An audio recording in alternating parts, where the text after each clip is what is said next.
SIR এর বিরোধিতায় সোমবার দিল্লিতে বিরোধীদের নির্বাচন কমিশন দপ্তর ঘেরাও কর্মসূচিতে নজিরবিহীন অশান্তি। আপনাদের জানিয়ে রাখবো আরও একবার, এসআইআর এর বিরোধিতায় সোমবার দিল্লিতে বিরোধীদের নির্বাচন কমিশন দপ্তর ঘেরাও কর্মসূচিতে নজিরবিহীন অশান্তি। কমিশনের দপ্তরে মিছিল পৌঁছানোর আগেই দিল্লি পুলিশের দমন-পীড়নের জেরে অসুস্থ হয়ে পড়েছিলেন বেশ কয়েকজন মহিলা। সেখানে ছিলেন তৃণমূলের মহুয়া মৈত্র থেকে আরামবাগের সাংসদ মিতালি বাগো। গতকালের এই ঘটনার পর আজ দিল্লি যাচ্ছেন তৃণমূলের সর্বভারতীয় সাধারণ সম্পাদক অভিষেক বন্দ্যোপাধ্যায়। আপনাদের জানিয়ে রাখবো আরও একবার, এসআইআর এর বিরুদ্ধে সোমবার দিল্লিতে বিরোধীদের নির্বাচন কমিশন দপ্তর ঘেরাও কর্মসূচিতে যে নজিরবিহীন অশান্তির ঘটনা ঘটেছিল, সেখানে বেশ কিছু মানুষ অসুস্থ হয়ে পড়েন। মহিলাদের গায়ে জোরপূর্বক হাত দেওয়ার অভিযোগও উঠে আসে। তৃণমূলের সাংসদ মহুয়া মৈত্র থেকে মিতালি বাগরা অসুস্থ হয়ে পড়েন রাস্তায়। গতকালের এই ঘটনার পর আজ সরেজমিনে তদন্তে দিল্লি যাচ্ছেন তৃণমূলের সর্বভারতীয় সাধারণ সম্পাদক অভিষেক বন্দ্যোপাধ্যায়। দিল্লি যাওয়ার আগে তিনি কি বলছেন দেখুন। প্রথমত কালকের যে সাংসদদের নির্বাচন কমিশনের অভিযান নিয়ে আপনারা প্রশ্ন করেছেন, আপনারা দেখেছেন যে কালকের যে প্রোটেস্ট র্যালি ছিল সেটা অত্যন্ত শান্তিপূর্ণ ছিল। সেখানে কোনো রকম কোনো ভায়োলেন্সের কোনো জায়গা ছিল না।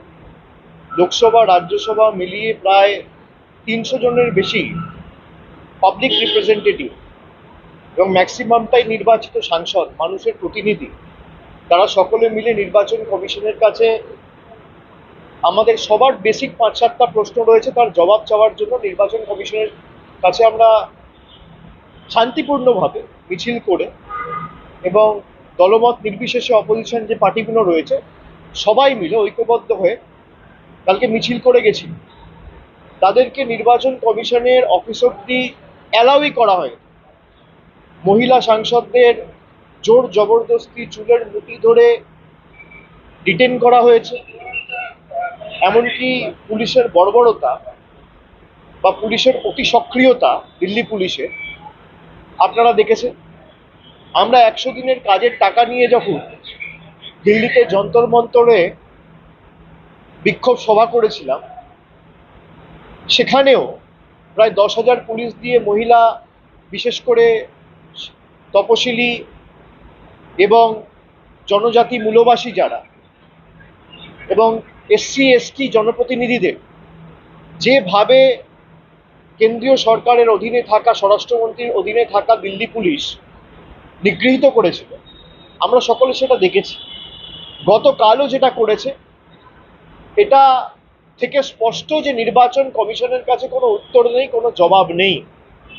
যে 4-5টা বেসিক আমাদের তরফ থেকে প্রশ্ন রাখা হয়েছে, যে এতদিন পরেও 2025-এ আমরা এসে কেন আমাদের ডিজিটাইজড ভোটার লিস্ট দেওয়া হবে না, কেন জোর জবরদস্তি এসআইআর করা হবে, বিশেষ করে অপোজিশন রুল যে স্টেটগুলো রয়েছে যেখানে বিরোধী রাজনৈতিক দলগুলো ক্ষমতায় রয়েছে। এবং আমি ইলেকশন কমিশনের কথা যদি ঠিক ধরেই নিই যে ভোটার লিস্ট বা ইলেকটোরাল রোলে অনিয়ম বা গরমিল রয়েছে, আমি তর্কের খাতিরে ধরে নিচ্ছি যে তারা ঠিক বলছে, তাহলে প্রথম ধাপ কি হওয়া উচিত, যে এই ইলেকটোরাল রোল বা এই ভোটার লিস্টের বেসিসে যারা নির্বাচিত হয়েছে এবং যে সদ্য সমাপ্ত 1 বছর আগেকার লোকসভা নির্বাচন এই ভোটার লিস্টের বেসিসে হয়েছে। এই ভোটার লিস্টের বেসিসে দেশের প্রধানমন্ত্রী নির্বাচিত হয়েছে। এই ভোটার লিস্ট যেখানে ইলেকশন কমিশন বলছে ভুল, অনিয়ম, গরমিল রয়েছে, এই ভোটার লিস্টের বেসিসে দেশে সরকার তৈরি হয়েছে। প্রধানমন্ত্রী থেকে স্বরাষ্ট্রমন্ত্রী থেকে প্রতিরক্ষা মন্ত্রী থেকে সবাই হয়েছে। পুরো ইউনিয়ন গভর্নমেন্টকে রিজাইন করা উচিত।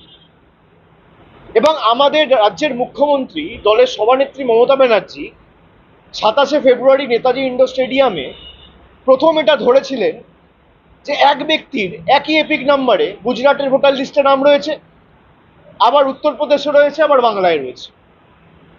কংগ্রেসের তরফ থেকে যে সাংবাদিক বৈঠকটা করা হয়েছে সেখানে স্পষ্টত দেখানো হয়েছে যে একই ব্যক্তি একই দিনে একবার বারাণসীতে ভোট করছে, একবার কর্ণাটকায় গিয়ে ভোট করছে। একই এপিক নাম্বারের একই নামে 5 জন 7 জন 10 জন করে ভোটার 10টা আলাদা পোলিং স্টেশনে তিনি ভোটাধিকার প্রয়োগ করেছেন।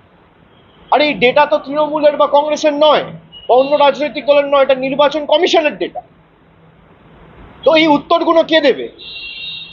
আর নির্বাচন কমিশনের উপর যদি প্রশ্ন ওঠে বিজেপি ডিফেন্ড করবে কেন? বিজেপির দায় কি? নির্বাচন কমিশন তো নিরপেক্ষ। তথাকথিতভাবে যদি তারা এতটাই নিরপেক্ষ থাকে, তারা সব এমপিদের সাথে বসবে।